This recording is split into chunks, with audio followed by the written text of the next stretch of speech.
수밖에 없고 큰 틀에서 그렇게 합니다. 제가 가끔 남북 문제를 여러 사람들한테 예측을 하는데 가끔 맞춥니다. 한 가지 더 들어가면 남북 교류는 경제가 추동할 겁니다. 경제가 정치나 군사가 아니라 오히려 경제가 남북 교류를 추동할 것이다 라고 예측할 수 있어요. 이 양복에 보면 여기 뭐라고 써 있습니까? 조선평양. 네, 이게 조선평양이라고 써 있어요. 이게 12년 전에 제가 평양에서 맞춘 것이에요. 이게 남북교류예요. 남북경제협력이라고. 그런 것들이 숱하게 많아. 제가 얘기하는 거는 그렇게 해서 남쪽이 돈을 벌자라는 게 아니에요. 남쪽이 장점이 있는 게 있고 북쪽이 장점이 있는 게 있어요. 그러니까 북측이 장점이 있는 건 그것대로 키우고 우리가 장점이 있는 건 그것대로 키우면 세계 최강이 된다. 우리 홍익표 선생님을 오늘 모시도록 하겠습니다. 전 통일부 장관 정책보좌관이셨고 전 대외경제정책연구원 통일문제 전문연구원이셨습니다. 현재 더불어민주당 서울 중구 성동구갑 더불어민주당 국회의원이십니다. 현재 더불어민주당 수석 대변인이신 홍익표 선생님을 큰 박수로 맞아주시기 바랍니다.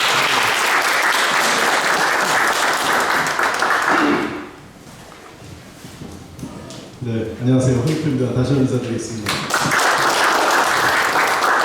제가 개인적으로 좀 아는 분들도 몇 분 계시고 그렇게 처음 뵙는 분들 윤기정 이사님도 보면 이경원 지금 사무처장님이신가요? 진행위원장? 네. 이경원 선생님하고 오래전 우리 고영인 또 분이 있었는데요.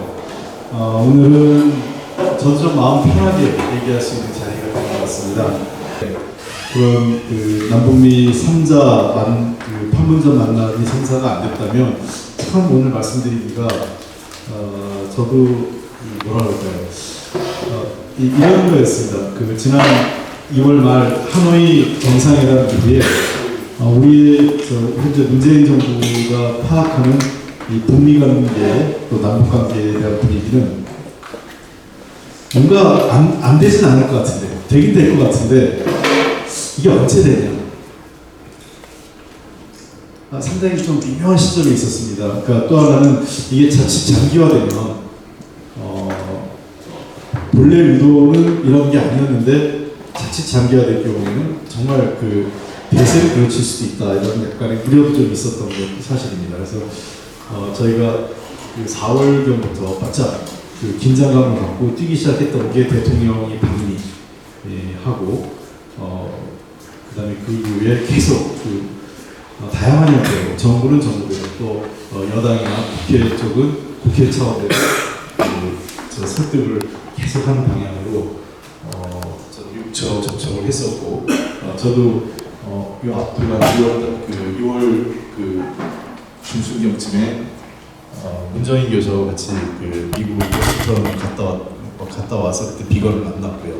그때 비건 만났을 때 매우 희망적이었던 상황이었습니다. 나름대로 비건이 해명하지 않습니다.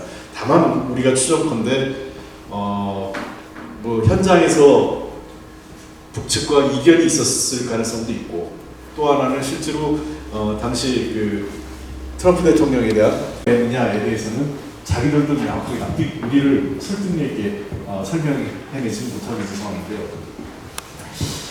이번 그 남북미 3자 만남, 그 다음에 사실상의 3차 북미 정상회담이 성사되는 과정에서 저희들도 그 토요일 날 오후 돼서 만날 수 있겠구나 확신이 들기 시작했습니다. 실제로 오사카 G20 회담 대통령께서 갈 때만 해도 판문점에서 뭐 그때 이제 그 얘기 많이 나왔잖아요. 그 전부터 판문점에서 북미 정상회담 하는 거 아니냐 또는 남북미 3자가 만나는 거 아니냐 이런 얘기가 나왔을 때 가능성이 없지 않지만 약간 비관적이었어요. 특히 그 완전히 비관적으로 끝났다고 봤던 거는 G20 대통령이 우리 문재인 대통령이 G20 회의 갈 때까지 아무런 준비가 없었어요. 그래서 현실적으로 어렵다.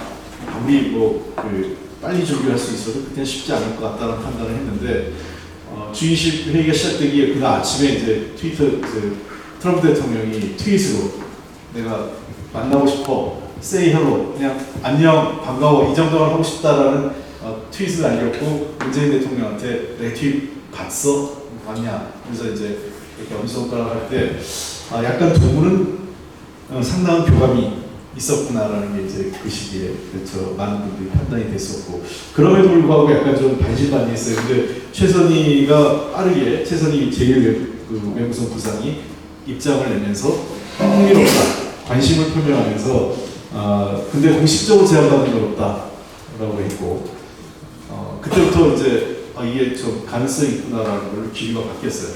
근데 토요일 날 오전까지도 저희가 여러 경우를 확인해도 이게 답하기 어렵다.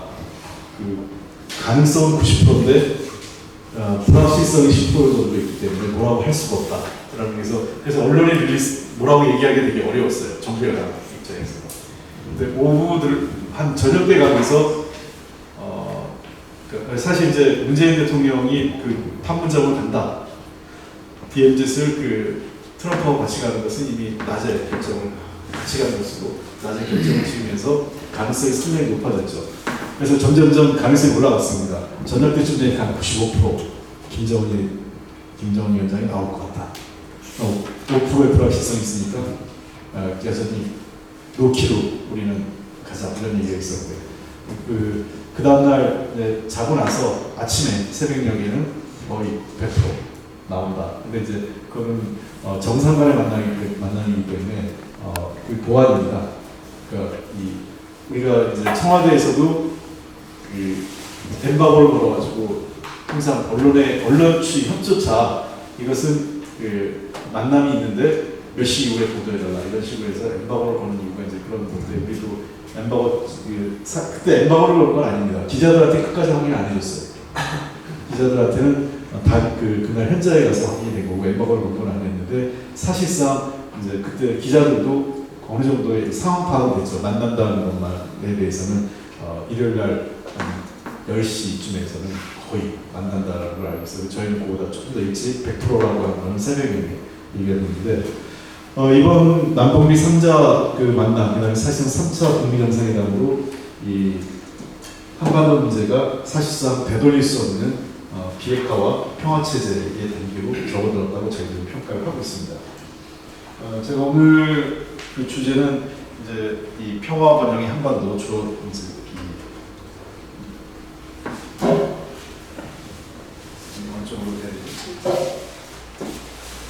네, 됐습니다. 네, 평화 번영의 한반도라고 해서요. 오늘 크게 주제 두 가지입니다. 우리가 생각하는 왜 남북협력은 우리한테 중요한가? 평화와 경제 협력. 그리고 두 번째는 그럼에도 불구하고 지금 현 시점에서 남북협력이 어디까지 가능하고 어떻게 해야 될까? 왜냐하면 여전히 그 국제사회, 미국을 중심으로 한 국제사회 대북 제재가 이루어지기 때문에 제재와 관련된 문제를 같이 고려를 해야 되는 문제가 있습니다. 앞서 우리 윤 대표님 그 양봉 얘기하시니까 그 12년 전이면 딱 2007년도 그때 6.15 행사 때 가셨나요? 주셨나요? 10년 전이라 그래서 그 6.15 행사 2007년도 우리 노무현 정부 시절 마지막 6.15 행사를 갔었죠. 그 평양 행사 그 당시에 그때 이 양복을 맞춘 또 유명한 분이 몇 분 계셨어요. 박계동하고 그날 자유한국당 의원들이 몇 분, 그때 한나라당이었죠. 한나라당 의원들이 몇 분 오셔가지고 열심히 행사를 낌판 치고 양복만 맞추고 돌아왔습니다. 그 양각도 호텔에서 양복을 맞추는데 그거는 그 발빠른 사람만 맞출 수 있어요. 그게 시간은 한 3박 4일 걸려요, 사실상. 그러니까 도착하자마자 양복, 보통 우리가 3박 4일 내지는 4박 5일 일정으로 평양을 방문하기 때문에 도착해서 제일 먼저 양각도 호텔 양육점에 가서 제단을 하고 중간에 한 이틀 지나서 가봉을 한번 하고 그리고 마지막에 돌아올 때 찾아서 와야 되거든요. 그러면 가자마자 제단을 해야 되는데 그래서 저 깜짝 놀랐어요. 올 때 다 그 박기동 의원하고 그 양복 입고 내려온 거예요. 평양에서 우리 인천공항으로 내려오면서. 그리고 회의는 하나도 할 생각은 없고 가서 양복 가자마자 맞췄다고. 일곱 번이요. 그러니까 그때 제가 몇 분이 하여간 맞추는데 한 300불 쓰는 분도 있고 뭐 400불 쓰는 분도 있고 그 얘기 들었습니다. 몇 번씩. 한 보통 제가 알기에는 그 당시 새누리당 의원들이 한 3번 이상씩 맞춘 것으로 제가 들었기 때문에 실제로 근데 그분들도 양복은 좋다고 했어요. 저한테. 양복이 싸고 그러니까 옷감은 좋은데 이 노동력이 싸니까 이 아까 얘기한 100불에 이런 양복을 맞출 수 있는, 결국은 뭐 우리가 양복을 할 때 이게 이 양복 그 질, 옷감이 얼마큼 좋은 걸 쓰느냐에 따라서 가격이 크게 차이 나는 거죠. 그래서 이제 우리 남북 협력에서의 경제 모델을 했는데, 사실 북한 이 노동자들의 이 재단 솜씨가요 굉장히 좋은 거는 거슬러 올라가면 90년대 그 일본 청년기 기업들하고 교류하면서 생겼는데, 일본에 가면 이 아오야마 양복이라는 게 있어요. 굉장히 중저가, 우리나라로 하면 뭐라 그럴까요? 중저가 양복 한 10만 원대 이런 양복도 우리나라 많이 나오잖아요. 그 원조가 사실은 일본의 아오야마 양복, 청산, 풀 청자에다가 이제 그 산자에서 청산, 그 아오야마라고 이제 일본 사람들 하는데, 아오야마 양복이 그 북한하고 그 임강공 사업을 한 겁니다. 그래서 북한산 양복이 제일 먼저 일본에 먼저 왔습니다. 일본이 사실은 90년대 초반 중반까지만 해도 북한의 최대 무역 교육 대상국이었습니다. 기억하실지 모르겠지만 투자도 제일 많이 했고요. 투자도 청년기 기업을 중심으로 해서 일본 곳곳에 일종의 이제 고향 기업 형태로 해서 큰 기업은 아니고 중소기업에 뭐 예를 들면 국수 공장이라든지 뭐 가벼운 무슨 실 같은 거 만드는 그런 그 봉제 공장 등등 이런 등등을 청년기의 그 사업가들이 그 북측에다 투자를 했는데, 나중에 물론 뭐 북한 내부에 여러 가지 문제점이 있었지만 90년대 초반에 이 일본인 납치 문제 사건이 터지면서 그게 본격화되면서 메구미 사건으로 본격화되기 시작하면서 사실 이제 일본 정부가 계속 못하게 차단을 했습니다. 그리고 두 번째는 일본이 90년대 헤이세이 불황이 본격화되면서 그 직격탄을 우리 조선인 기업가들과 금융인들, 상공인들이 굉장히 직격탄을 받습니다. 그러니까 그 당시에 이제 일본에는 흥업, 우리로 하면 그 종합 신용금고 뭐 이런 그런 비슷한 게 흥업이라고 해서요. 조선 흥업 등등해서 청년기의 자본으로 하는 은행은 아닌데 협동조합 같은 금융기관들이 굉장히 많이 있었는데, 이게 90년대 일본 경기 불황하면서 대거 파산합니다.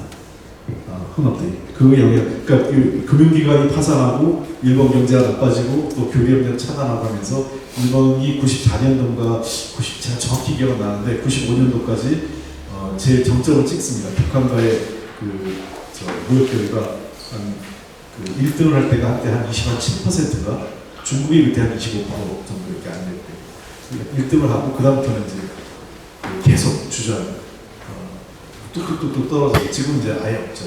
아예 없는 상태가 됐는데, 그리고 아까 탁구 얘기하셨는데 한일 탁구 91년도에 그때도 아마 일본에서 탁구 대회가 있었는데 이분희 선수하고 우리나라 현정화 선수와 같이 페어 복식을 해서 세계 탁구를 제패하는, 그리고 그때가 역사적으로 최초의 단일팀이고 역사적으로 그때 만들어진 게 단일기입니다. 한반도기가 그때 단일팀을 만들면서 최초로 단일기가 만들어진 그 역사. 아까 우리 대표님이 간단히 얘기하시길래 갑자기 옛날 생각이 나가지고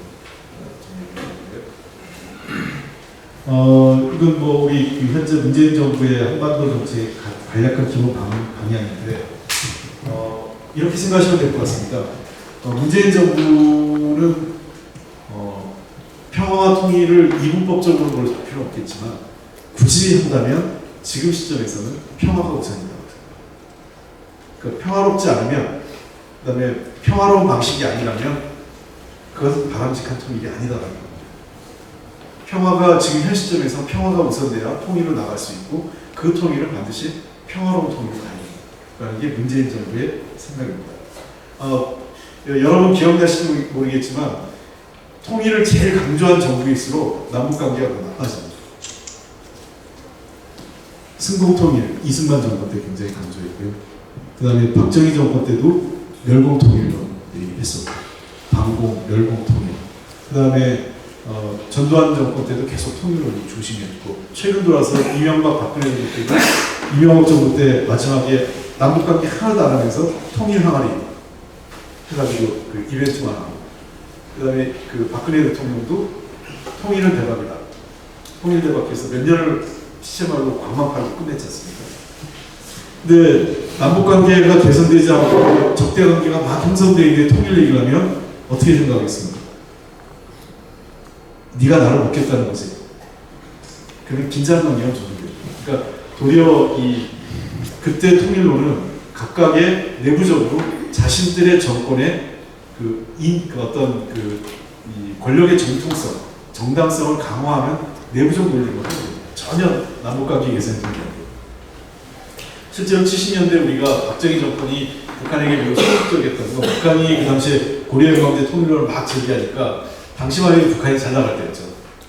북한 체제가 우리보다 70년대 중반까지는 유엔에서 평가하는 것을 봤을 때 1인당 GDP도 높았고, 그 다음에 공업 생산량도 적지 않았고, 에너지 발전량도 우리에 못지 않은 시점이었기 때문에 그 시점을 기준으로 했을 때는 종합적 국력이 우리보다 결코 떨어지지 않은 시점에서 고려해방제를 주장한 북한이 계속 남북 대화를 하자고 그러고 뭐 불가침 선언하자, 굉장히 북한이 공세적이었고, 그때는 우리가 안 합니다.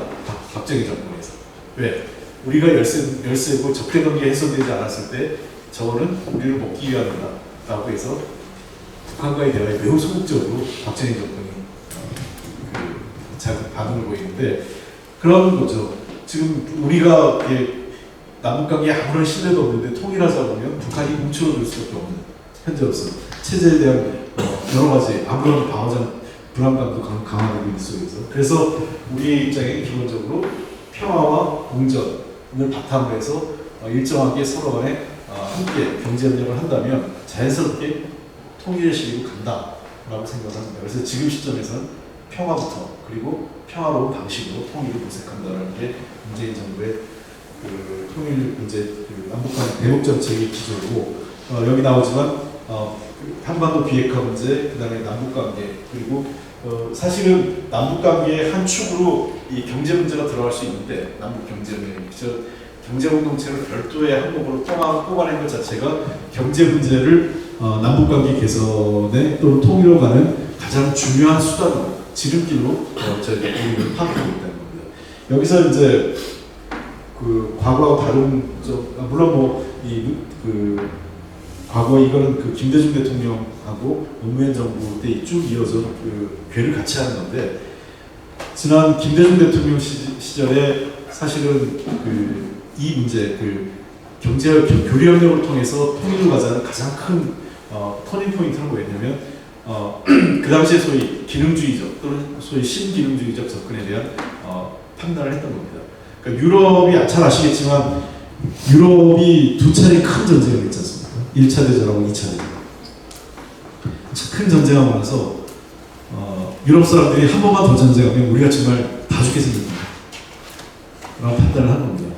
전쟁한 유럽은 사실상 1차 대전, 2차 대전뿐만 아니라 그 전에도 소위 뭐 백년 전쟁, 무슨 각각의 무슨 프로이센 전쟁 등등해서 전쟁이 끝나지 않아요. 종교 전쟁부터 해가지고.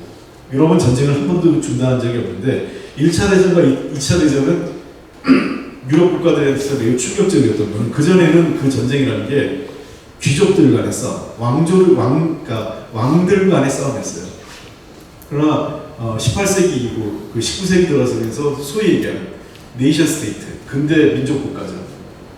이게 네이션 스테이트가 이제 우리는 네이션을 자꾸 민족이라고 하는데 정확하게는 국민 국가가 맞을 거예요. 근대 국민 국가가 나오면서 1차 대전과 2차 대전이 뭐였냐면 총력 전쟁을 한 겁니다. 그러니까 과거에는 귀족들은 싸움하고 일반 농사를 짓는 사람들은 그래서 누가 져도 지고 새로운 나의 지배자가 온다 하더라도 바뀌는 게 없어요. 왜? 나는 맨날 농사를 짓고 일정한 양을 그 왕과 귀족에게 세금이든 어떤 형태든 바치면 되고 그 대신 나는 안전을 보장받는 게 일반적인 삶이었는데, 이제는 19세기 1차 대전과 2차 대전은 네이션 스테이트, 애국식 그런 문제가 아니에요. 이제는 이거는 내 땅, 내 나라, 나의 국가, 마이 컨트리 국가, 이제 이런 이것들이 생긴 겁니다. 그래서 총력전을 하게 되는 겁니다. 사실은 마르크스가 강조했던 전 세계 공산주의자 노동자의 단결하라는 말이 안 먹힌 게 바로 이 네이션 스테이트 개념이 되는 겁니다. 그러니까 사회주의 그 마르크시스트에서는 노동자들은 자신들의 이익을 위해서 제국주의와 싸워야 되는데 이 네이션 스테이트 개념이 그걸 뛰어넘은 거예요. 그러니까 노동자도 나의 조국이 있다 이렇게. 근데 결과는 뭐냐? 어마어마한 살상이 일어나는 거예요. 1차 대전이 있어요. 그러니까 과거에 자기들이 싸웠던 저 왕조 간의 왕들 간의 전쟁, 귀족들 간의 전쟁하고 완전히 양상이 다른 거죠. 총력 전쟁하다. 1차 대전, 2차 대전 두 번 겪고 나니까 이 사람들이 이거 더 이상 전쟁을 안 되겠다. 그러면서 프랑스의 장 모네라는 사람이 아이디어를 준비해 새로운 경제협력의 방식으로 평화를 담보해내자라는 구상을 합니다. 그게 석탄철강 공동체예요. 그러니까 독일과 제일 싸움을 주로 하는 당사자가 독일하고 프랑스니까 독일하고 프랑스를 꼭 끼워놓고 그 중간에 둘이 싸우면 맨날 희생하는 나라가 누구냐? 소위 베네룩스 3국, 벨기에, 네덜란드, 룩셈부르크. 여기는 아무 잘못 없이 프랑스하고 독일하고 싸우면 중간에서 전쟁터가 돼요. 그러니까 프랑스하고 독일을 싸우지 않게 하는 게 우리의 최대 국익이다 라는 판단을 베네룩스 3국이 해서 소위 독일과 프랑스를 베네룩스 3국과 함께 석탄철강 공동체가 지금의 이후에 최초 모델이 되는 겁니다. 근데 석탄과 철강이 뭐냐면 아시는 것처럼 이거는 전쟁할 때 필수입니다. 필수 소재. 석탄을 많이 쓰는 거는 산업이 막 돌아가요. 비정상적으로 돌아가는 겁니다. 그러니까 일반적으로 예를 들면 프랑스가 석탄을 1년에 10만 톤 소비해야 되는데 갑자기 15만 톤 소비해요. 이게 뭐 하는 거지? 하고 사실은 감동을 받아요. 왜 많이 쓰는데 갑자기. 그리고 철강을 1년에 5만 톤 소비해야 되는데 갑자기 7만 톤, 8만 톤 소비하면 얘들이 갑자기 왜 철강을 이만큼 소비하지? 그거를 서로 관리 감독하는 시스템이 석탄철강 공동체였던 거예요. 그러니까 경제협력의 모양새를 띄었지만 군수물자를 관리하는 거예요. 가장 핵심적. 그것이 발전해서 EC, 유럽 공동체 EC, 그다음 지금의 유럽연합으로 발전되어 오는데 우리도 그때 김대중 대통령 당시의 군제의식이 아주 초보적이었지만 경제협력을 방식을 통해서 최소한 전쟁을 막아보자는 생각을 한 겁니다. 그 최초의 모델이 금강산 관광과 개성공단이었죠. 여러분 기억하시겠지만 로드 넘버 원이라고 영화도 만들어지고 드라마 같은 것도 있었을 텐데요. 북한의 유명한 북한 문제에 조금 관심 있으시면 들으셨을 유경수 탱크 사단이라고 있죠. 유경수 사단. 그러니까 탱크 부대가 바로 로드 넘버 원. 그때 탱크 부대가 이 개성을 통해서 개성은 그 당시에 우리 남쪽 점령지였습니다. 남쪽 땅이었죠. 38선을 기준으로 했을 때. 그래서 이 유경수 사단이 탱크 부대가 내려왔던 길이 바로 국도 1번입니다. 그걸 통해서 쭉 밀고 내려온 거예요. 개성에서 서울을 거쳐서 부산까지 탱크를 밀고 내려간 거예요. 그 다음에 국도 7번. 우리는 아시겠죠? 국도가 가로를 짝 쓰고 세로를 훑습니다. 우리나라 국도. 그래서 국도 7번이 북한의 유명한 무정장군을 해서 저쪽 동해 삼척 쪽으로 내려옵니다. 강릉 쪽. 북한의 제일 주력 부대가 세 군데였는데 하나가 그다음에 강원도 화천 쪽으로 춘천 쪽으로 내려 이 세 개의 부대가 사실은 우리나라가 괴멸된 거는 이 3군단 춘천전에서 춘천 화천 전투에서 우리나라 3군단이 괴멸하면서 7사단을 깃발까지 뺏기고 그 유명한 전투를 거치면서 그래서 우리나라 작전권을 뺏기게 됩니다. 사실 작전권을 이승만이 넘겨줬다라고 하는 많은 분이 오해하고 있는데 그때 작전권을 이승만이 넘겨준 게 아니라 전투에서 대피하고 군단장이 자기 혈혈단신 넘어갑니다. 아무런 후퇴지지도 않고. 그래서 완전히 붕괴해서 그게 미군까지 치명적인 영향을 주면서 작전권을 미국이 가져가면서 안 좋아하는 사건이 벌어지는 그런데 이 춘천 외에 제가 이 얘기를 말씀드리냐면 가장 북한의 주력군, 예를 들면 우리 입장에서 북한의 주력군이 내려올 수 있는 길은 개성 지역하고 저쪽 금강산 지역 이 두 군데가 가장 밀고 내릴 평지입니다. 딴 데는 산악 지역인데 그 당시에 그래서 여기에 개성공단을 보면 그리고 저쪽에 금강산 관광을 하면 민간인들이 왔다 갔다 하잖아요. 그럼 전쟁할 수 없을 겁니다. 실제로 제가 통일부에 있을 때도 그랬고 그 이후에도 많이 만났는데 우리 무슨 그 무디스라든지 피치사라든지 그 해외 유명한 그 투자 회사들 있지 않습니까? 그 사람들이 한국에 신용평가를 하러 들어오는데 기재부만 만나지 않아요. 꼭 통일부하고 외교부를 만나요. 남북관계 상황에 대한 브리핑을 듣습니다. 그래서 남북관계 상황이 좋은 안정적이고 전쟁이 나지 않는다는 판단하에 한국의 신용등을 내립니다. 그러니까 정치 안보 정책까지 강화해서. 근데 그 제가 그때 만났던 미국의 신용평가기관의 그 S&P 관계자가 저한테 뭐라고 했냐면 자기들이 보기에는 개성공단과 금강산 항공을 하면 그것이 정상적으로 운영될 때 한국은 전쟁 안 난다고 평가한다 이렇게 얘기했어요. 실제로 전쟁을 하려면 민간인들이 있는데 일단 두 군데를 차단하고 전쟁을 시작해야 될 거 아니겠어요? 거기 사람들이 막 그 공장 돌리고 있고 북한 노동자 일하고 있고 우리나라 관광객 가 있고 막 이런 상황에서 그걸 무시하고 바로 그냥 전쟁을 시작할 수 없는 거 아니겠어요? 전쟁을 하려면 북한도 그렇고 우리도 그렇고 일단 노동자 철수시키고 관광객 빼고 그러고 나서 전쟁을 할 거 아니겠어요? 그런 측면에서 이 경제 결력력이 매우 중요한 우리 입장에서는 단순한 경제 결력이 아니라 평화와 연결되어 있는 평화를 지키고 평화를 확대 재생산하는 경제 협력이다. 그러니까 우리에게 남북 교류는 두 가지입니다. 하나는 평화고요, 하나는 경제적 이익. 두 가지를 동시에 바라보고 하는 게 남북 간의 경제 교류협력이라고 생각합니다. 신경제 공동체도 사실은 그런 측면에서 우리가 이 문재인 대통령은 저거를 조금 더 확대 발전해서 경제 공동체이기 때문에 동해는 단순히 남북 간만 하는 게 아니라 좀 더 확대해서 환동해권에서 저쪽 나우카나 북한의 남부선도 블라디보스토크까지 여기에서 러시아, 남북한과 러시아 그리고 뭐 필요하면 일본 우리 동해안에 연해 있는 일본까지 포함하는 경제협력을 환동의 지역으로 중심으로 하자라는 생각이고요. 거기에는 북한 러시아하고의 가스파이프 연결선까지 포함되어 있고, 그다음에 이 환황해 서해안 지역의 것은 중국을 포함합니다. 우리 인천, 북한의 남포, 신해주, 그다음에 바레만의 대련, 뭐 상해 등등 우리 남쪽 제일 남쪽의 목포까지 연계해서 이런 항해를 포괄하는 이 신경제 한반도 신경제 공동체고, 이것이 확장되면 북쪽으로 올라오면 북방 경제로 되고 이게 남쪽으로 확대되면 아시아권과 연계되면 남방 경제로 이 두 가지 축을 좀 더 우리 차원에서 글로벌 경제 전략으로 구상했던 겁니다.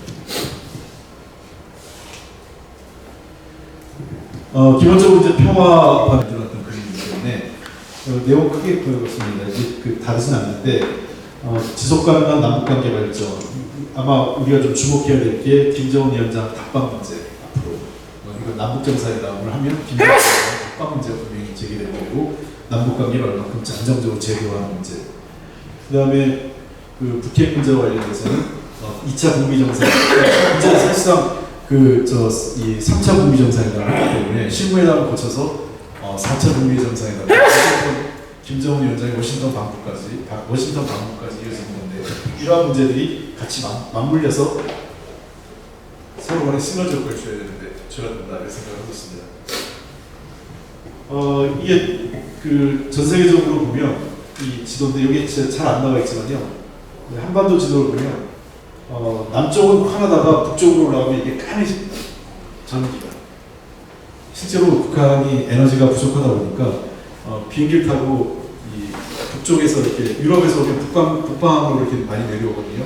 유럽에서. 그러면 또 인공위성을 보고 우리가 관찰을 하면 북한 쪽은 우리 휴전선을 기점으로 해서 이북 쪽은 거의 깜깜하고 우리 쪽은 화합니다. 물론 최근 들어와서 최근 2, 3년 전부터 북한도 여러 가지 자체 개발을 통해서 과거보다 전력 사정이 많이 나아지긴 했지만 여전히 절대적으로 부족한 상황이라고 볼 수 있겠습니다. 자, 이게 왜 그런데 우리가 뭐냐요? 우리나라 경제가 제가 아까 말씀드렸던 이제 우리의 입장인데, 우리 경제 입장에서 보면 우리나라 경제 성장률을 보면 요즘 야당에서 특히 자유한국당이나 조중동 보수언론이 뭐 좌파 정권이 경제를 망쳤다 뭐 이런 얘기 많이 하는데, 그건 정말 자기들이 잘못할 때는 그거는 뭐라고 했어요? 뉴노멀이라고. 새로운 정상. 그러니까 뉴노멀. 그 뉴노멀이 뭐냐? 저성장. 그 다음에 고실업. 저물가. 이게 뉴노멀이라고 했어요. 사실 그게 그 새로운 경제 패턴입니다. 선진국에 나타난 어느 나라가. 우리나라가 보면 5년 단위로 경제 성장률이 다운됩니다. 그 노무현 정부 당시 5%가 이명박 정부 가서는 4%로 떨어지고요. 그리고 박근혜 정부 와서 3%로 떨어집니다. 그러니까 매년 1%씩 5년 정권이 바뀔 때마다 1%씩 또 경제 성장률이 하락하는데 그러면 이제 우리가 경제가 망했다 이런 얘기 하는 분인데요.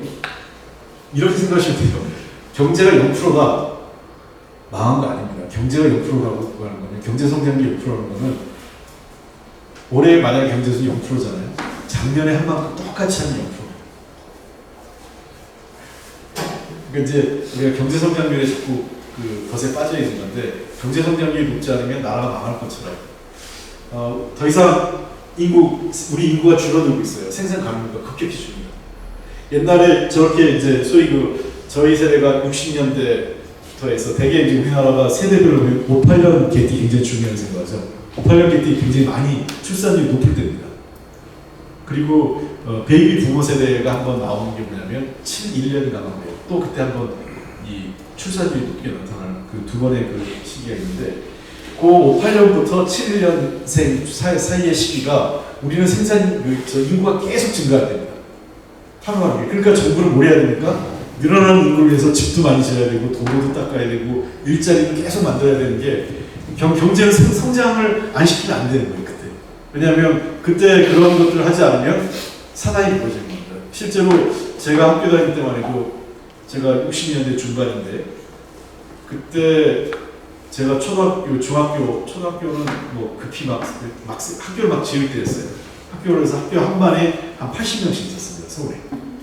80명 있었고 심한 경우에는 오전반, 오후반 나눌 수 있어요. 왜? 학교를 지을 정부의 재정적 능력은 없고 아이들은 수용을 해야 되고 그러니까 학교를 오전반, 오후반 나눠서 돌리고 막 그러면서 학교를 계속 지어요. 지으면 아이들을 그걸 이전시키고 그리고 중학교 가니까 한 반에 한 거의 70몇 명 되는데 18반이 있어요. 고등학교도 15반. 지금 우리 아이들 보면 뭐 고등학교 한 6반, 7반이고 한 반에 한 뭐 40명도 안 돼요. 30 몇 명 이렇게 있는 거하고 비교가 안 되는 거죠. 그러니까 우리 때는 지금 기준 한 40명, 35명 기준으로 한 반을 짠다면 저희 때는 한 30반이 넘는 거였습니다. 고등학교. 하나만. 그러니까 한 학년이 저희 기억에 시작할 때 1학년 때 성적 나오죠. 그때는 성적이 나와가지고 뭐 몇 분의 몇 이렇게 나오는데 1018명인가 이렇게 됐어요. 1018분의 몇 등 이렇게 나오다가 나중에 졸업할 때는 좀 잘려가지고 980 뭐 이렇게 몇 분의 몇 이렇게 나뉘는데 그러니까 그 당시에 경제 성장이 안 매우 위기입니다. 국가가 정부의 최대 관심사는 경제 성장을 해야 돼요. 성장을 해서 일자리 만들고 국민들이 늘어나는 사람들한테 계속 뭔가를 제공해야 돼요. 그런 사회 서비스를 주택이든 교육기관이든 뭐 도로든 철도든. 그래서 그때는 성장률이 높았던 겁니다. 그러니까 박정희 정권 때는 7%, 8% 하다가 근데 어느 정도 인구가 더 이상 투자해도 효율성이 떨어지면서 점점 다운그레이드 성장률이 다운되는 거죠. 지금 아마 이게 경제 성장률 전망인데 보세요. 21년 이게 꽤 오래전에 만들어낸 자료인데 이게 17-8년 전에 17년인가 이게 전망한 자료예요. 근데 2021년에 25년 가면 연평균 2.9% 성장. 전 이거보다 더 다운될 수 있어요. 지금 벌써 우리나라 경제 금년도에 2.5% 정도 한다고 얘기가 나오잖아요. 2019년입니다. 2030년 가면 1.8%. 근데 우리나라가 결국 낮은 건 아닙니다. 독일이 잘 나간다고 하지만 독일 경제 성장률이 1% 초반대예요. 일본은 아예 마이너스고요.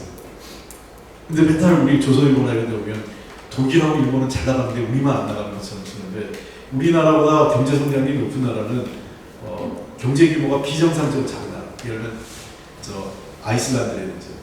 아이슬란드는 우리의 등락이 굉장히 큰 나라입니다. 그때 IT에 대한 의존도가 높아서 어떤 때는 경제 성장률이 8%, 9% 갔다가 지난번에 금융위기 나왔을 유럽의 재정이 터졌을 때 막 저 경제위기까지 갈 정도 그런 상황으로 좀 등락이 왔다 갔다 하는 나라고 그 다음에 좀 높은 나라가 네덜란드 이런 데가 한 4% 이렇게 가는데 이런 나라들의 특징은 인구가 1000만도 안 되는 나라예요.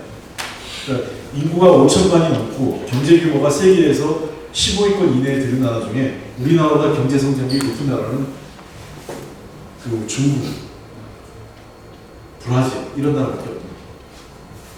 그러니까 OECD 국가 중에서 우리나라보다 소위 얘기해서 우리나라보다 경제 규모가 크고 인구가 많은 나라 중에서 우리나라는 그 한 2, 3위권 그런 나라 기준으로는 굉장히 나쁘지 않아요. 그러니까 물론 우리 경제가 무조건 좋다고 얘기하는 게 아니라 경제 성장률이 맞는 건 아닌데 어쨌든 이런 위기 상황이 우리한테 있는 겁니다. 현실적으로 왜 인구 감소가 초래하는 겁니다.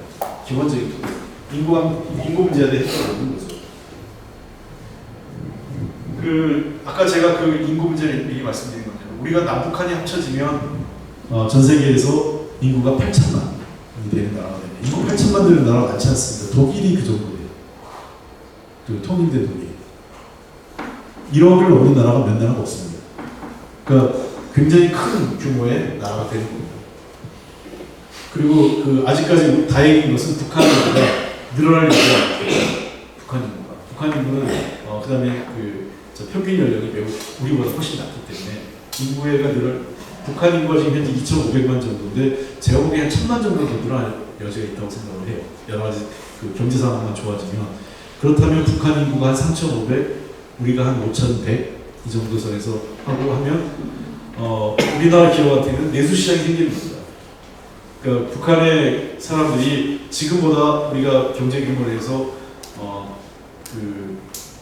구매력을 좀 높여준다면 우리나라 같은 경우는 지금 현대자동차가 수출을 안 하면 어떤 모델을 만들었을 때 수출을 하지 않으면 그 차가 기업이 운영에 큰 문제가 생깁니다. 그러니까 대외 의존도가 매우 높은 거죠. S&P 한반도 긴장 완화 추세에서 늘 국가 신용도를 매우 좋게 유지합니다.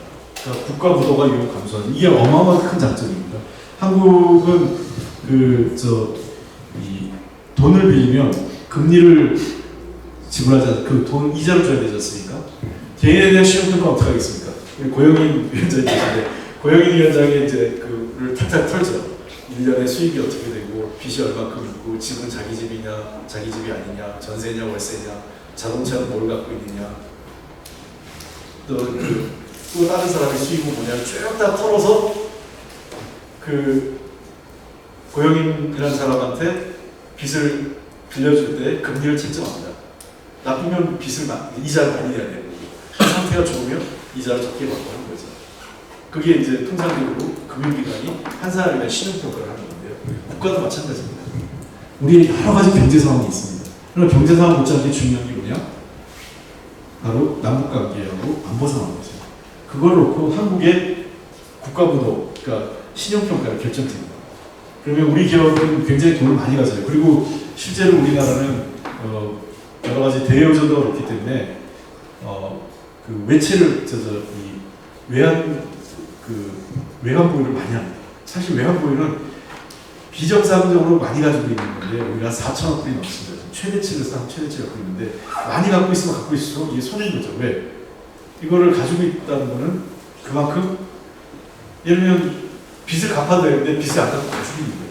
그 빚에 비해 이자를 부담하고 있는 거죠. 근데 왜 우리 입장에서는 외환 보유를 많이 가냐?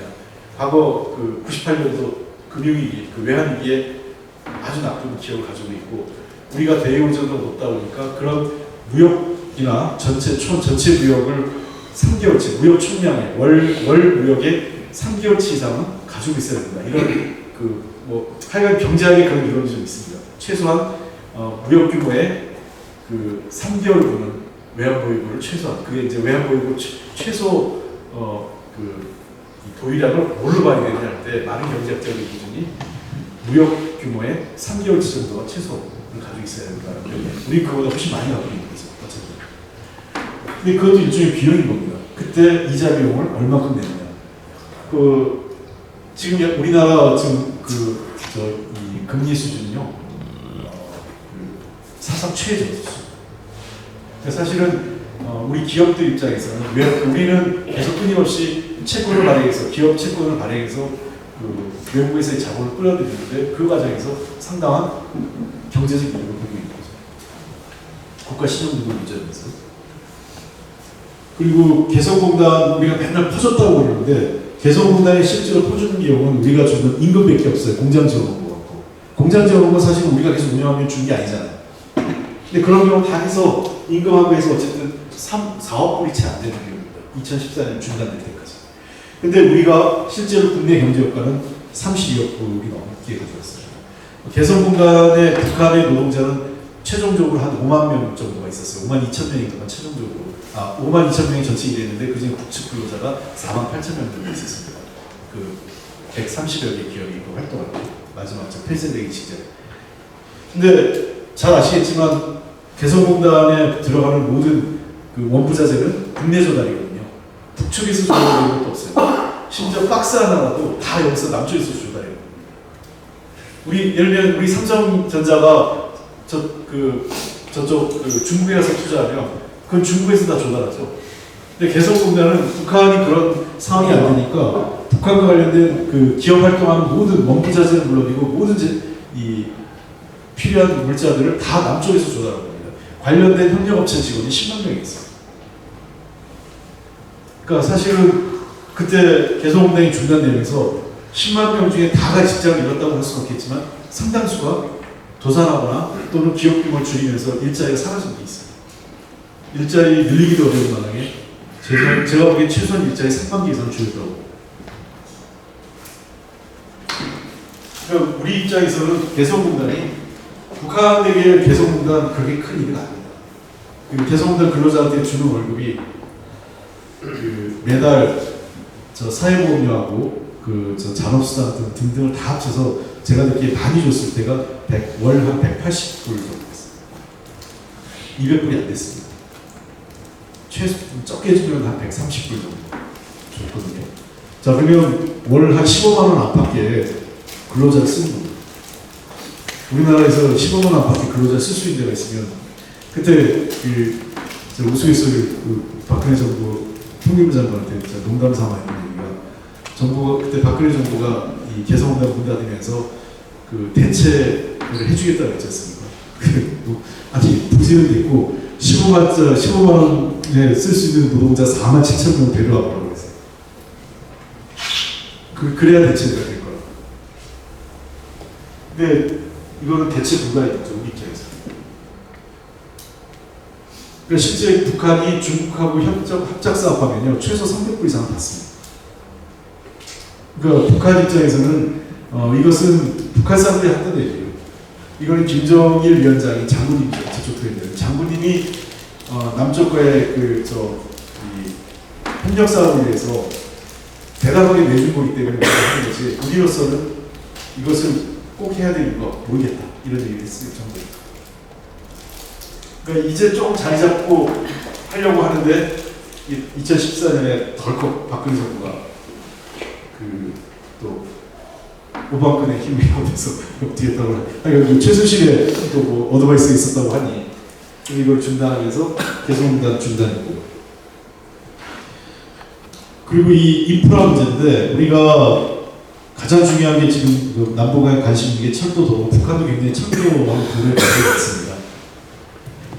잘 아시겠지만 우리나라는 지금 사실상 섬나라죠. 그러니까 우리는 비행기 타고 안 가면 대륙으로 갈 수가 없어요. 배 타고 가거나 비행기 타지 않아요. 그러니까 우리는 반도 국가라고, 이 반도 국가라고 하지만 정확히 따지고 보면 섬나라고요. 거기는 사실상 웬만한 바다보다 더 강한 게 아무도 못 가게. 트럼프가 그랬잖아요. 이게 진짜 국경이라고. DMZ를 갖다 놓고. 자기는 지금 아마 트럼프가 왜 DMZ를 했을까 생각하는데 누구 그 얘기도 하더라고요. 멕시코에 저런 걸 하나 깔고 싶어서 벤치마킹하고 났다 이런 얘기 있는데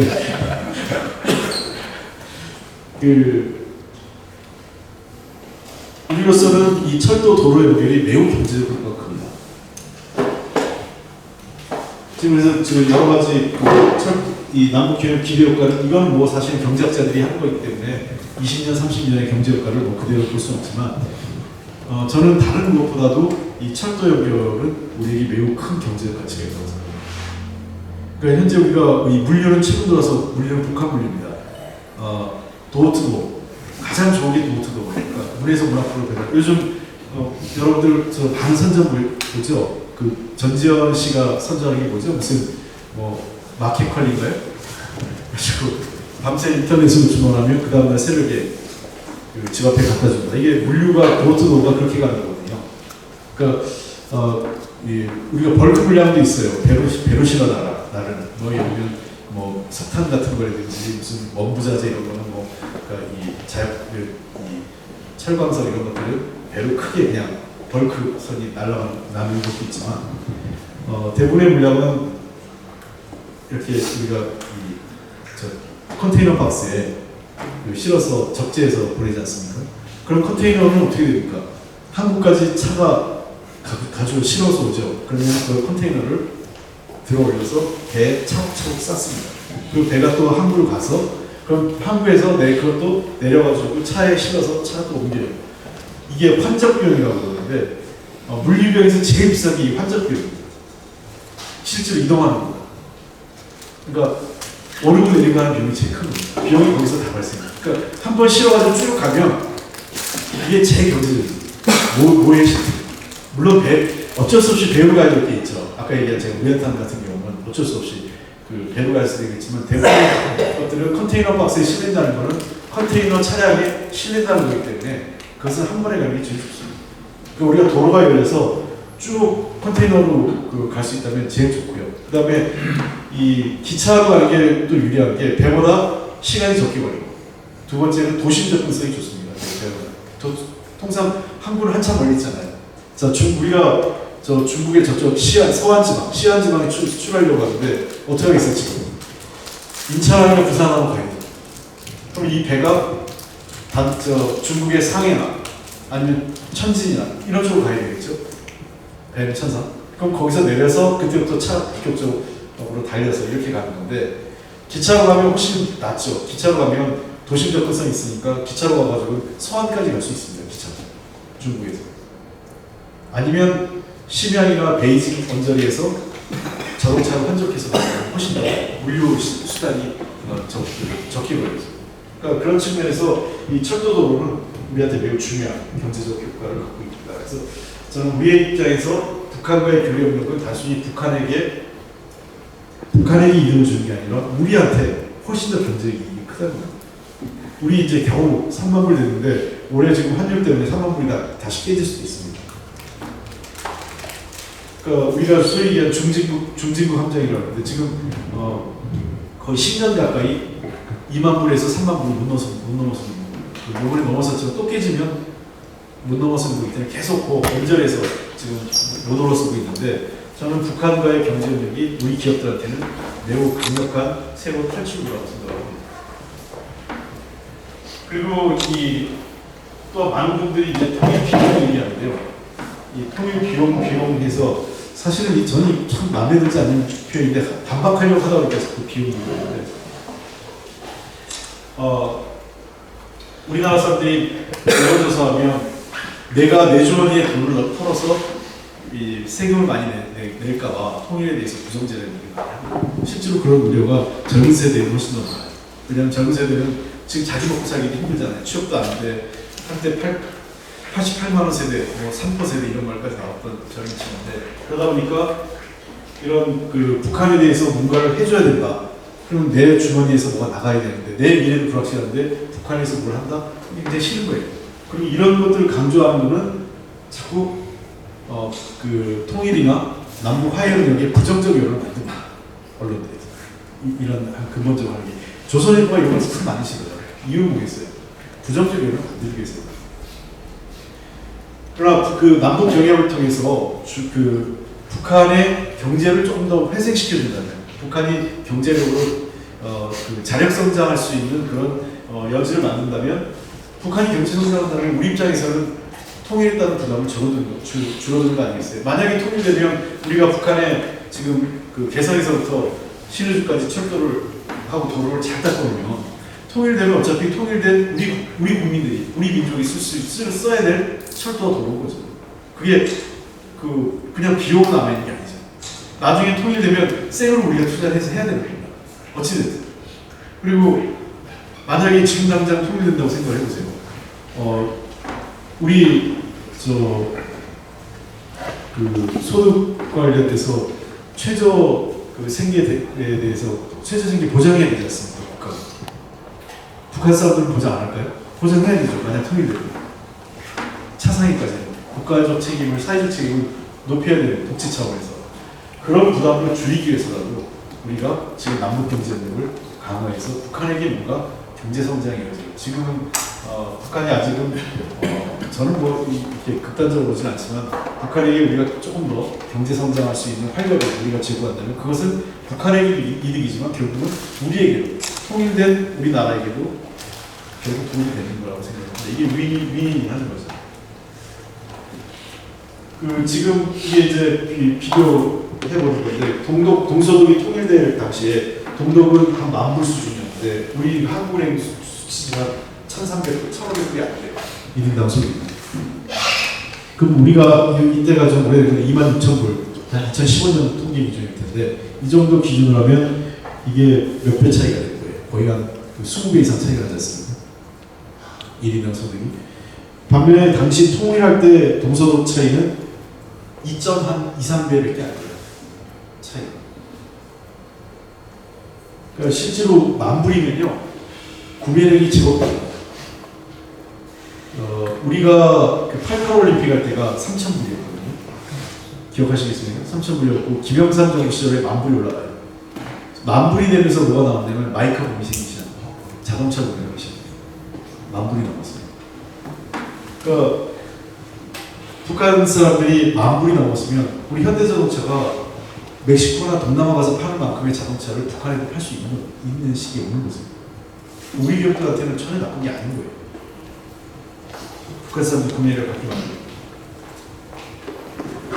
근데 이제 우리 현재 제가 좀 오늘 좀 깊이 얘기해야 될 부분은 현실에서 남북 경협이 매우 어렵다 이겁니다.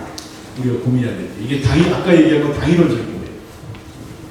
평화도 지키고 우리에게도 경제 이득이고 북한도 잘 살 수 있는데 경제 협력을 해야 되는데 물론 뭐 그걸 굳이 북한의 그 핵 능력을 강화시켜준 거라고 절대적으로 반대하는 분들도 계십니다. 그건 뭐 저하고 인식의 차이니까 그것까지 제가 뭐라고 할 수는 없겠지만 그럼에도 불구하고 현실적으로 북한하고 경제 협력하기 되게 어려운 거는 아직 북한 그 한반도 비핵화와 북한의 핵 미사일 문제 등으로 인해서 다양한 형태의 제재가 이루어졌어요. 제재는 유엔 안보리 특히 2016년 이후에 집중적으로 안보리에서 결의안이 만들어지면서 제재를 하고 있고 미국의 대북 제재 이거는 사실은 미국의 대북 제재는 한국 전쟁부터 시작했습니다. 지난 한 70여 년간 계속된 대북 제재이기 때문에 그러나 이것도 계속 강화된 게 있고요. 그다음에 개별 국가 대북 제재, 개별 국가의 대북 제재는 뭐 대표적으로 일본이 있고요. 일본 같은 경우는 납치 문제를 빌미로 해서 또 북한의 핵 미사일을 이유로 해서 예를 들면 북한의 선박이 일본에 입항하는 걸 금지한다고 했어요. 그 다음에 북한 국적을 가진 사람이 왕래를 금하기 위해서 사실은 그런 측면에서 어떤 일이 벌어졌냐면 일본 정부가 뭐 본인들은 의도했는지 의도한지 모르겠지만 저는 의도했다고 보는데 결과론적으로 이상가족을 만들었어요. 현대판. 본인들의 일제 식민자에서 강제로 일본으로 끌고 간 조선 국적을 가진 또는 국적이 굉장히 모호한 분도 있어요. 아예 무국적자도 있습니다. 일본에 가보면. 그러니까 조선 국적도 없는데 일본 국적도 아닌 분들도 있고요. 이런 그 소위 그 일본 내 조선인들, 한국 국적이 아닌 나머지 제1한국인, 제1교포, 제1한국인이 아닌 나머지 그 조선인 또는 우리 한국 이 피를 가진 분들의 상황이 어떠냐면 되게 이북 분들이 많아요. 그 중에 일부 이북 분들이 있는데 남경봉호나 남경봉호 입항을 제한했고 또 그 국적이 불분명한 사람들의 그 평양 방문을 못하게 나가면 못 들어오게 했어요. 일본 못 들어오게 하다 보니까 어떻게 되냐? 이상가족이 된 거죠. 현대판 디아스포라가 생긴 겁니다.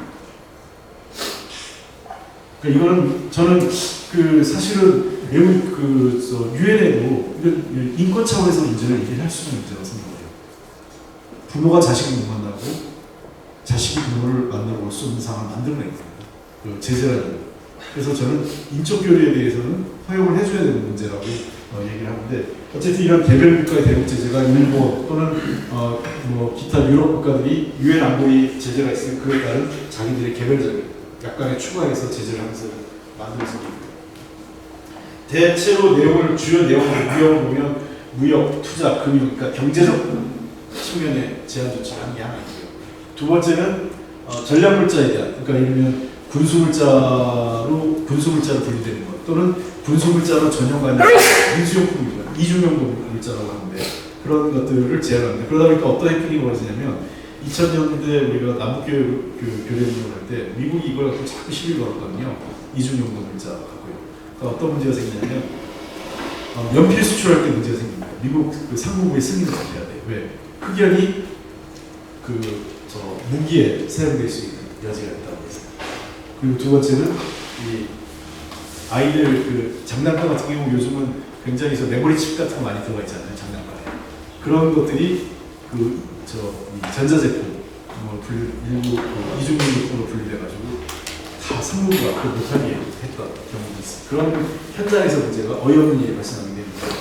이 전략물자의 금수 조치가 되고, 그리고 국제금융기구, 예를 들면 IMF나 그 월드뱅크, 그리고 ADB 이런 국제금융기구의 가입을 미국이 다 막습니다. 못 들어오게.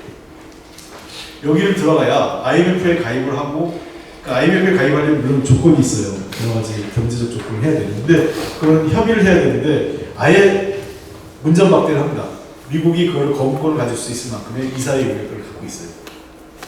그러다 보니까 어떤 일이 생기냐면 북한이 해외에서의 이 금융기관으로부터의 차입을 자본 도입을 못하는 겁니다. 그러니까 사실은 우리도 개발 과정에서 이런 고속도로나 철도, 그다음에 무슨 대규모 주택을 만들 때 가장 좋은 조건의 자금이 뭐냐면 이 월드뱅크나 ADB에서 돈을 빌려옵니다.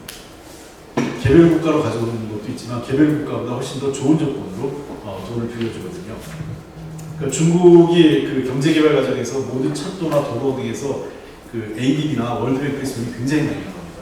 그 다음에 90년대 중동부 유럽, 러시아 동안 중동부 유럽이 무너지고 나서 특히 중동부 유럽에 어디 돈이 제일 많이 들어갔냐? EBRD. 똑같아요. ADB랑 똑같은 유럽 개발 부흥은행이라는 게 있습니다.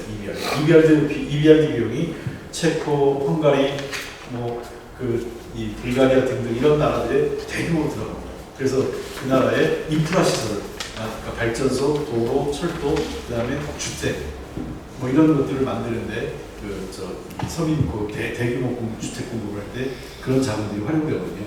굉장히 장기 저리로 빌려주기 때문에 가장 좋은 조건인데 북한은 좀 못하고 있고요. 그리고 이 최일국 대우는 무역과 관련된 건데 그러다 보니까 이 관세 혜택을 못 보고 있는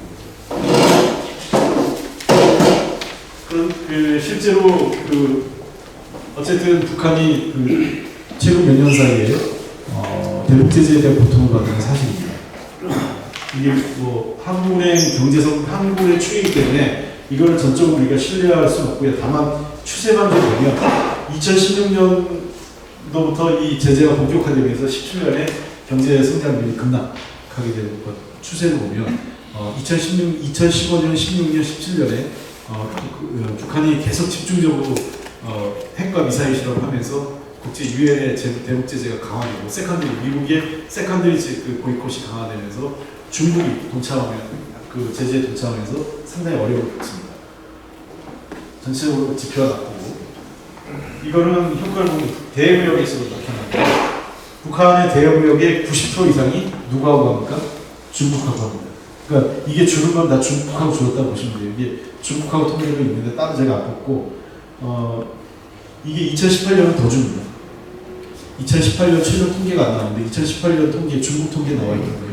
2018년 중국 통계도 한 30% 이상 줍니다. 그러니까 전체적으로 또 한 20% 가까이 이상 줄 수밖에 없는 구조가 되는 거죠. 무역 통계가.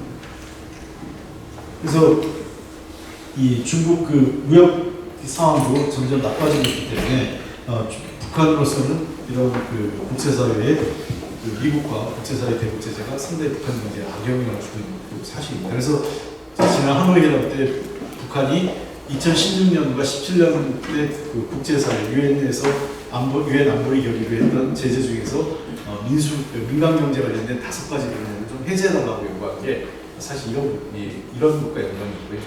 특히 이거는 좀 우리가 지켜봐야 되는 게 그 경제 제재가 사실상 매우 인도주의적 그 북한 주민들의 삶에 인도주의적 문제까지 야기합니다. 그러니까 우리가 지금 북한 같은 경우는 지금 석유 수입을 제한하고 있거든요. 1년에 20만 배럴 이하로 그 수입을 못하게 하는데 그럴 경우 당장 어떤 현상이 벌어지냐면 에너지원이 줄어들고 할 경우에 당장 병원에 여러 가지 치료 시설이라든지 또는 중요한 그 병원의 그 기기들이 제대로 작동을 못하거나 작동을 못하는 경우가 생깁니다. 그런 경우 당장 예를 들면 아이들의 미숙아가 태어났는데 그 미숙아를 넣어야 될 인큐베이터가 제대로 작동하지 않으면 그 아이는 목숨을 잃게 됩니다. 그러니까 이미 이런 문제가 나오고 있어요. 이 북한뿐만 아니라 이건 사실은 많은 조사들이 있는 큐바에 대한 미국의 대북 제재가 큐바의 어떤 인도주의적 문제를 야기했는지에 대한 이미 선행 조사가 있습니다.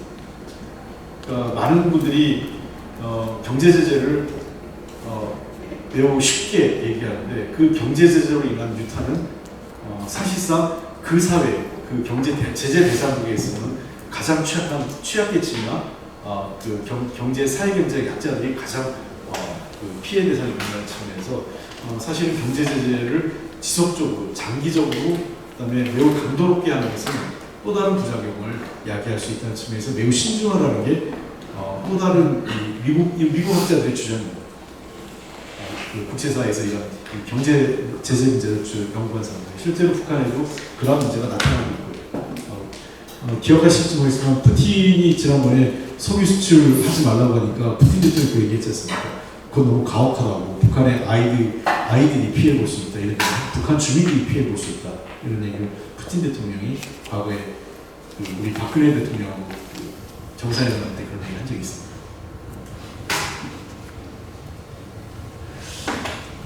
결국 이제 그 대북 국제사회 대북 그 제재 조치가 완화된 해제 단계를 가야 되는데 이 하기 위해서는 가장 중요한 것은 안보리가 결의해서 해제해야 됩니다. 결의 과정을 거쳐야 될 필요가 있고, 또 하나는 미국 같은 경우는 되게 법률과 연관되어 있기 때문에 의회가 법에서 북한을 예외로 해주거나 또는 행정명령 경우 미국 대통령이 결정하고 있는데, 최근에 행정명령이 올라오는데 트럼프가 거부했지 않습니까? 그리고 트위터로 나는 추가 제재에 반대했어라고 또 한번 트위터로 올린 적이 있었어요. 몇 달 전에. 그건 바로 이 행정명령을 대통령이 거부한 거예요. 추가적 대북 제재에 대해서. 그리고 개별 국가들의 대북 제재 조치는 아마 이렇게 이 안보리 결의하고 연관되어 있기 때문에 같은 선상에서 가게 되고요. 현재 그러면 지금 단계에서는 뭘 할 수 있을까? 사실 해제 이전, 완화나 해제 이전까지는 매우 제한적인 건 사실입니다. 쉽지 않습니다. 그러니까 예를 들면 삼성이 북한에다 뭘 수출을 하려고 하면 미국에게 상무부의 승인을 받아야 됩니다. 안 그러면 미 상무부의 규정을 어겼기 때문에 적성국가와 교육을 한 거기 때문에 삼성이 통째로 제재를 받을 수 있습니다. 그리고 현재는 유엔 안보리 결의에 따라 모든 투자가 금지되어 있습니다. 투자 사고를 할 수는 없어요. 그래서 현실적으로 사업 추진 과정에서 미국 정부나 안보리 대북제재위원회하고 실무협의해서 이것을 할 수 있게 해달라 해야 됩니다. 할 수 있게 하는 방법은 뭐냐? 여기 나와 있지만 exception 또는 waiver라고 해서요. 면제 또는 제외. 그러니까 이것은 대북제재 대상에서 일시적으로 또는 영구적으로 면제 또는 해제를 해줘야 됩니다. 지난번에 우리 대통령 1호기가 부을 들어갔잖아요. 그때 예외 조치 받은 겁니다. 안보리위원회에서. 안 그러면 그 승인 절차가 없는 경우에 어떤 문제가 생기냐면 그 비행기는 미국을 갈 수가 없어요. 그 비행기가. 그러니까 모든 항공기가 지금 북한을 갈 수 없게 되어 있기 때문에 이 경우에 북한에 들어갔다 올 경우에는 그 승인을 받아야 되는 거죠. 예외 조치를 받아야 됩니다. 현실적인 접근은 그래서 우리가 가능한 건 인도적 지원 사업도 됩니다. 그 모든 그 대북 제재 안보리 격이나 미국의 제재 조치에도 불구하고 인도적 지원 사업은 거의 다 예외가 되어 있습니다. 이건 사실은 이 노력을 중국이 많이 했어요. 중국이 그 유엔 안보리 협정 결정 과정에서 이 최소한의 생존 또는 인도적 분야에 대해서는 허용해주지 않으면 내가 거부권 행사할 거야라고 협박을 해가지고 이 부분을 양보를 부분적으로 받아내는 거죠. 그래서 인도적 지원 사업 분야는 우리가 쌀 주는 게 그거죠. 그러니까 이번에 쌀 우리 쌀 5만 톤 주는 게 있고 그다음에 지난번 교류협력 기금 중에서 900만 불을 유니세프하고 그 WFP에서 북한에게 지원하는 그 어린이에 대한 지원과 또 영유아 식량 지원 뭐 등등 해서 해주는 것들이 있고요. 그다음에 문화교류 사업 가능합니다. 그 예술단 공연 같은 건 충분히 들어갔다 갔다 우리가 지금도 할 수 있고 작년에 그 우리가 조금 일부 이루어졌던 경우가 있었죠. 그 평창올림픽 이후에 문화교류 사업이 학술교류 같은 게 할 수 있고. 자 그리고 이제 이 관광 분야인데요. 이게 좀 미묘합니다. 이 많은 분들이 금강산 사업이 안 된다고 하니까 관광 사업이 다 되는 줄 알았는데 관광 사업은 됩니다. 관광 사업은 저 중국 단동이나 저쪽 라진선봉 인근에 있는 훈춘 지역 가보면요 중국 관광객 모집하고 있거든요. 예를 들면 뭐 3박 4일에 얼마, 3박 4일에 얼마, 뭐 4박 5일에 얼마 이렇게 다 모집을 하고 계속 중국 관광객이 압록강, 그다음에 저쪽 수풍발전소 또 평양까지 들어갑니다. 결국은 뭐냐면 이 안 되는 게 뭐냐면 관광 사업을 하기 위해서 호텔을 짓거나 무슨 인프라 투자를 못 하는 거예요. 그건 투자 사업이기 때문에 관광 사업이 아니라. 그러나 단순히 에이전시, 그러니까 관광 여행업체가 관광객을 모집을 해서 북측에 있는 관광회사에게 관광 비용을 지불하는 것은 그래서 관광 적용 대상이 아니에요. 그 제재 대상이 아니에요. 그래서 제가 끊임없이 얘기할 때 아니 금강산 사업도 원래 아무 관련이 없는데 괜히 우리가 이거는 사실은 중단된 거는 잘 아시겠지만 2008년도 7월에 있던 박광자 씨 피격 사건, 박광자 씨가 사망하면서 이게 중단된 거죠. 제재하고 무관하게 중단된 겁니다. 근데 마치 제재 때문에 안 되는 것처럼 그리고 자꾸 이거를 박근혜 정부하고 이명박 정부 때 제재 대상이 아니라 하다가 제재 대상인 것처럼 만들어버린 거예요. 그래서 그 제가 얘기하는 거는 그냥 평양 관광하고 백두산 관광을 새롭게 뚫으면 됩니다. 다만 우리가 거기에 무슨 그 공항을 새로 짓거나 호텔을 새로 짓거나 이렇게 할 수 없고 우리 A란 남측 관광회사가 3박 4일 관광객을 모집하는 거 1인당 뭐 3박 4일에 100만 원 모집을 해서 그걸 북측 관광회사하고 계약을 해서 그쪽에다 넘겨주는 겁니다. 관광객을. 예를 들면 판문점 인근에서 북측에서 버스를 갖고 와서 북측 버스를 쭉 평양으로 이동해가지고 평양 관광을 할 수 있게 그렇게 해주면 예를 들면 북측 회사에게 1인당 뭐 90만 원 자기가 그 비용 예를 들면 에이전시 남측 회사는 1인당 10만 원 정도 10% 정도를 띄고 뭐 그쪽에 90%를 준다든지 이런 방식으로 관광 사업을 할 수 있어요. 그래서 이 경우는 실질적으로 관광 사업이 갖는 효과, 남북 간의 교류협력 효과라든지 경제적 효과, 파급 효과 등을 감안하면 왜냐하면 우리 남측 관광객이 평양에 가면 뭘 하겠어요? 돈을 쓰겠죠. 지금까지 아마 우리 이경원 선생님도 가셨을 때 돈 쓸 일이 없었죠. 나가서 그때는 돈 쓸 일이라는 게 호텔 내에서 술 마시는 거하고 호텔 내에서 술 마시는 거하고 뭐 가끔 허용해가지고 그 상점 매대 가가지고 대규모 구입하는데 근데 그것만이 어마어마하게 큽니다. 매대 가서 그 물건 사는 게 예를 들면 거기 가서 우리가 술이나 담배나 뭐 남자들 또 뭐 간단하게 무슨 약재 북한의 그 전통 고려 의학을 바탕으로 한 다양한 약재가 많이 있거든요. 실제로 세계적으로 아주 유명한 꼭 인정을 받은 약품들도 있는데 그때 제 후배 한 명은 암이 걸렸는데 그 북한에 유명한 그 항암 치료제가 있어요. 그래서 그걸 가지고 꽤 많이 사와서 복용한 것도 있는데 그런 것들을 우리가 소비하면 그게 소비하면 어떻게 됐습니까? 경제에 긍정적인 영향을 주죠. 그건 우리하고 딱 반치해 보면 됩니다. 우리 중국이 우리한테 경제 타격도 제일 먼저 한 게 뭡니까? 관광객을 제한했죠. 관광객을 제한하니까 우리 국내 내수에 직격탄 줍니다. 그 사람들이 먹고 자고 그다음에 와서 무슨 기념품하고 사고 소비하고 하는 것들이 급격하게 줄게 되는 거죠. 지금 그 중국 관광객이 제일 많을 때가 월 57만 명이었는데 여전히 40만 명이 안 돼요. 40만 명에서 회복 못하고 있는 거죠. 자, 이렇게 저는 관광 분야 협력 사업은 제재 제외 대상이기 때문에 이걸 우리가 충분히 할 수 있고, 개성공단과 금강산 사업은 이제는 이제 이 북미 간의 실무회담에서 좀 가닥이 잡히고 약간의 그 진전이 있다면 저는 금년 그 안으로 뭔가 우리가 돌파구를 찾을 수 있지 않을까. 예를 들면 영변 대통령께서 얘기한 것처럼 영변만 확정되면 그 영변에 대한 대가를 패키지로 이것을 묶어서 갈 수 있는 것 중에 하나가 될 수 있다고 생각을 합니다. 저는 실제로 제가 지난번 미국 가서 비건하고 이런 얘기했고 미국의 그 의회 의원들하고 또 백악관 관계자들에게 얘기했을 때도 미국도 이거에 대해서 고민 중에 있습니다. 확답은 안 줬는데 유연하게 생각이 들었다는 얘기를 하고 있습니다. 그리고 이 철도도로 연결 사업은 이건 대규모 인프라 투자이기 때문에 현재로서는 우리가 조사, 이 지역에 대한 현지에 대한 투자 조사 정도 하고 있는 거고요.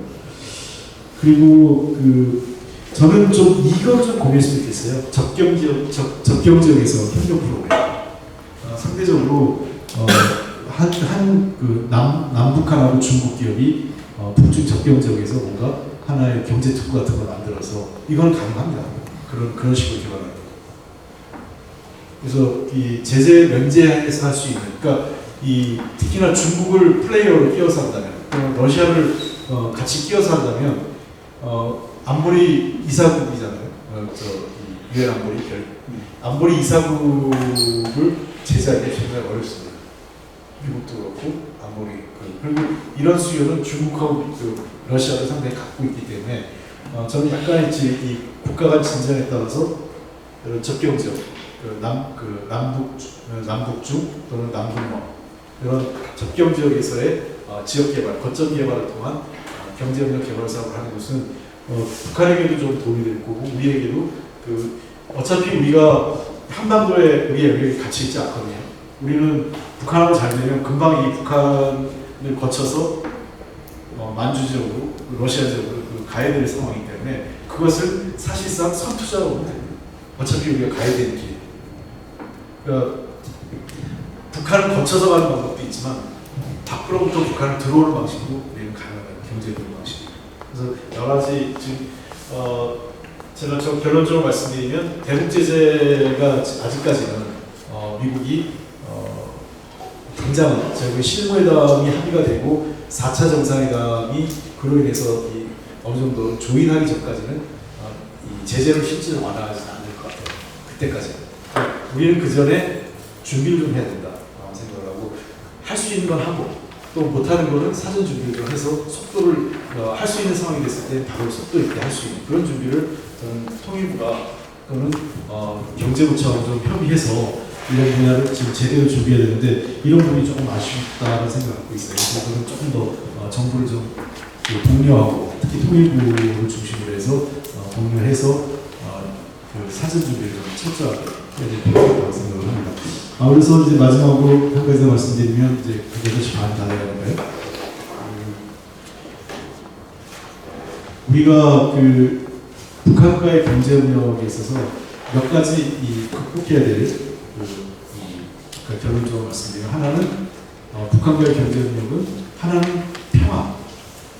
평화가 그러니까 우리가 하는 건 경제협력은 평화를 위해서 하는 거죠. 그것이 남북한이 평화로운 이 한반도를 만드는데 매우 중요한 핵심적인 역할을 하고 접근수단이 경제협력이라는 거고요. 두 번째는 자꾸 이거를 이제 한때 북한 퍼주기다. 정말 저는 사실과 다른 얘기가 너무 많아요.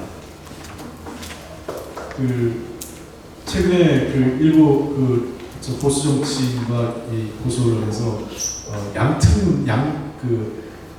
양국 특별회의 있죠. 양특이라고 보통 하는데 이걸 문제 삼는데 이게 대북 사이즈 활동으로 문제가 됩니다. 왜냐하면 대북 쌀 지원할 때 기준을 과거 이제 우리 김대중 노무현 정부 때 북한에 대한 대북 쌀 지원했는데 그 지원이 아니라 정확한 차관이었습니다. 사실상 우리가 빌려준 거예요. 그거 이제 우리가 어떻게 돌려받을 건가 이 문제는 남아 있습니다. 그러다 보니까 어떻게 되냐? 북한은 좋은 쌀을 원하는 게 아니라 쌀에 절대 양이 필요한 거죠. 근데 우리나라 쌀 톤당 가격하고 그 가장 가격이 저렴한 베트남이나 태국산 쌀 보통 방콕 시장이 있어요. 이 국제 곡물 가격 시장을 결정하는 두 가지 시장이 있습니다. 하나는 시카고 곡물 시장이고 하나는 방콕 곡물 시장인데 주로 우리는 쌀은 이 방콕 곡물 시장이 제일 큽니다. 시카고는 보리, 그래서 옥수수나 밀이 크고요. 왜냐하면 거기가 주 생산지 거래 품목이니까. 대신 쌀은 여기가 제일 큽니다. 방콕 시장. 근데 방콕 시장 가격으로 거래를 한 거예요. 거기에는 제일 낮은 가격. 그러니까 북한은 우리가 30만 톤이 필요한데 30만 톤은 베트남 쌀로 가는 거예요. 제일 싸게. 그러면 보통 많이 차이가 나면 3배에서 적게 나면 2배 이 정도 차이가 납니다. 그러니까 우리가 톤당 500불 그러면 베트남 가격이 톤당 500불이면 우리 쌀값은 1000불 내지는 1500불 정도. 2배 내지 3배. 그러면 어떻게 하냐? 근데 우리나라 농민들은 뭡니까? 우리나라 쌀이 남아돌잖아요. 지금 버리고 있고 관리 비용만 또 어마어마하게 들고요. 매년 버리고 있습니다. 3년째가 넘어가면 이게 사료를 쓰기 위해서 버립니다. 그러다 보니까 이제 북한한테 쌀을 줘야 되는데 국내 물량. 그러니까 왜 국내 물량을 주냐면 버리는 쌀을 버리기 전에 줘야 되는 문제도 있고 두 번째는 그렇게 쌀을 빼줘야 우리 쌀 시장이 적정 가격을 유지하게 돼요. 농민들이. 그래서 농민회에서 끊임없이 주장하는 거예요. 쌀을 국내산 쌀을 보내라고. 그래서 이번에 우리 5만 톤을 보내고 있는데요. 그러면 30만 톤 중에서 통상 너무 경제적 부담이 많으니 베트남 쌀 15만 톤, 그다음에 우리 쌀 15만 톤 이렇게 보냅니다. 그럼 그때 북한한테 차관 결정 어떻게 하냐? 베트남 쌀 기준으로 예를 들면 톤당 1,000불을 해요. 그러나 우리 국내산 쌀을 살 때는 톤당 1,000불에 살 수 없잖아요. 톤당 3,000불이라지 않습니까? 그럼 갭이 2,000불. 그 2,000불은 어떻게 주느냐? 양특회계, 양곡특별회계로 지불을 하는 겁니다. 자, 그럼 양곡특별회계 나가는 거는 누구한테 주는 겁니까? 그게 북한한테 주는 건 아니죠. 그럼 우리 농민한테 주는 거예요. 근데 그것까지 다 해가지고 대북 쌀 지원이 1조 원이 된다는데 양특과 관련된 비용이 제일 큽니다. 그게 거의 전체 1조 원이 들면 옛날 한 30만 톤 정도 줬을 때 2007년 이 당시 줄 때 그 중에 거의 6천억 이상, 7천억 가까운 비용이 양특 비용이에요. 그거 우리 농민들한테 하는 돈이에요. 사실상. 그러니까 북한한테 쌀 사서 준 돈은 고비용 한 3천억 원. 그러니까 1조 원 중에서 3천억 원에서 4천억 사이가 약 30%에서 40% 정도가 그때 이제 30만 톤이나 40만 톤이나 해서 약간의 차이 있는데 그 정도 비용이 평균 같고요. 우리한테 여기 6천원에서 7천원이 우리 농민들한테 같은 비용입니다. 그러니까 우리 경제하고 매우 밀접하게 연관되어 있었어요. 비료회사 있죠? 남해화학. 남해화학은 지금 국내에서 비료를 쓰는 데가 없어요. 북한에 대북 지원을 하면 남해화학 주가가 확 뜁니다. 지원하는 그래서 아까 얘기했지만 우리 인구 노동 가능 인구도 계속 줄고 있고 그다음에 전체 인구 8천만의 소비 시장까지 아주 감안한다면 우리한테는 북한에게 지금 퍼주는 게 아니라 사실상 북한에게 선투자 내지는 어떤 의미에서 조그마한 기회가 되면 금방 우리가 훨씬 더 이득을 이미 계속 온다면 우리가 이득을 보기 시작했는데 이득을 보기 시작했는데 그건 다른 거죠. 그런 측면에서 북한과의 경제 사업은 퍼주기가 아니다. 그러니까 하나는 평화를 지키는 사업이고 그다음에 북한은 퍼주기가 아니고 그리고 세 번째 이런 또 들어가는 비용은 결코 비용이 아니다. 아까도 말씀드렸지만 결국은 언젠가는 우리가 써야 될 비용이고 또 우리가 투자해서 더 큰 이익을 만들어낼 수 있는 비용이기 때문에 우리가 세 가지 관점 북한과의 경제협력은 우리에게 평화를 가져다주고 우리에게 경제적 이익이 있고 또 미래의 통일을 대비해서 준비해가는 과정입니다. 이 세 가지 관점이 우리가 좀 지켜봐야 돼요. 북한과의 교류를 봐야 돼요. 그리고 그걸 떠나서 저는 또 하나는 정말 이 북한을 좀 가보거나 또는 금강산만이라 가면 갔다 오면은 사람들의 태도가 달라져요. 제가 그런 사람들 많이 봤어요. 그래서 저는 관광사업이 매우 중요한 관광사업이나 문화교육, 교육력 사업이, 그러니까 사회문화교육, 경제교육을 떠나서 이런 것도 활성화되는 게 필요한 게 아주 보수적인 분이 제가 아는 분인데 연세도 많으시고 지금 한 80 가까이 계셨을 때니까 55세 갔을 때인데 가기 전에는 북한 놈들, XX, 김일성, 김정일 어쩌고저쩌고 계속 이거만 되풀이했어요. 가서는 계속 불만 섞기만 하는데 이분이 한 3박 4일, 한 3일째쯤 되고 마지막 날 밤 되니까 참 사람들은 나쁘지가 않네. 슬쩍 얘기가 이렇게 나와. 내가 끝까지 이분의 마지노선은 뭐예요? 어쨌든 김일성, 김정일 부자는 내가 용서를 못하겠어. 근데 북한 사람들은 보니까 나쁘지 않아. 그리고 쌀 지원하고 하는 거는 그럴 수 있을 것 같아. 그 정도 호텔을 하더라고요. 그리고 이렇게 만나니까 나쁘지 않다. 이런 생각으로 바뀐 사람이 한둘이 아니에요. 그리고 그 당시 금강산이 있었을 때 금강산만 갔다 오셔도 그런 얘기를 하는 분이 많이 있었어요. 왜냐하면 거기 안내원들이, 북측 안내원들이 있잖아요. 북측 안내원이 굉장히 살갑게 대하거든요. 오히려 북측 안내원들이 우리 요즘 사회 기준으로 보면 저렇게까지 너무 그런다 싶을 정도로 굉장히 살갑게 보는 부분이 있어서 좀 부담스러운 분도 계시지만 대체로 사람들이 그것을 좋아했어요. 굉장히 친근감을 느껴요. 그래서 갔다 오고 나면 금강산을 한번 더 가보고 싶다. 가보니까 좋다. 이런 얘기를 참 많이 하시고 그리고 갔다 왔던 안내원들에 대한 얘기를 계속 본인들이 또 다른 사람한테 얘기하고. 그래서 사실은 그 금강산 관광사업도 현대화선이 2003년도, 4년도부터 본격적으로 흑자 운영으로 들어갔어요. 유명한 시작되면서. 그래서 한참 현대화선이 이제 한 3년차, 4년차 시체말로 관광사업 재미를 딱 보려고 하는데 도련한 사고로 인해서 중단되는 불행한 일이 우리로서 참 아쉬워요. 현대화선이 지금도 굉장히 아쉬워하는 것 중에 하나인데 한참 돈을 벌 수 있는 사업이 원래 당초 계획은 금강산을 넘어서 원산 지역까지 다 관광 개발하려고 얘기하지 않았고 그래서 오늘 제가 말씀드린 거는 북한과의 경제협력 사업은 반드시 해야 된다. 지금은 일시적으로 어려움과 제한이 있다. 이 속에서 우리가 할 수 있는 건 있고요. 다만 다행히도 이번 3차 판문점 북미 정상회담 그다음에 이 3자 정상 간의 만남 등을 통해서 이 비핵화 문제가 또 평화체제 문제가 좀 더 탄력을 받기 시작한다면 우리 남북 경제협력 문제도 같이 상당히 탄력을 받을 수 있을 거라 생각을 합니다. 최근에 좀 답답한 면이 있었지만 저는 금년이 고비가 되지 않을까. 저는 개인적으로 매우 희망적으로